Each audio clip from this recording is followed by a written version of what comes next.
Wat verkies jy? 20% profit of 100% profit?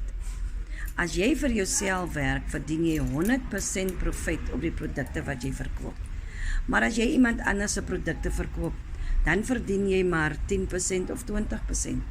Die wat my nog nie ken nie, my naam is Hendrika en ek is 'n digitale bemarker en ek verdien 'n 100% profit op my eie produkte wat ek verkoop.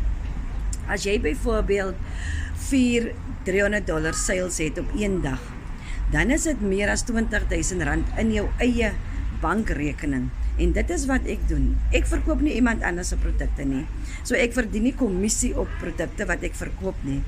Ek verkoop my eie produkte en ek het maak profit 100% in my eie bankrekening. As jy wil weet wat ek doen, as jy wil ook 100% profit verdien op jou eie produkte, sit vir my 100% in die comment en dan deel ek met jou al die inligting.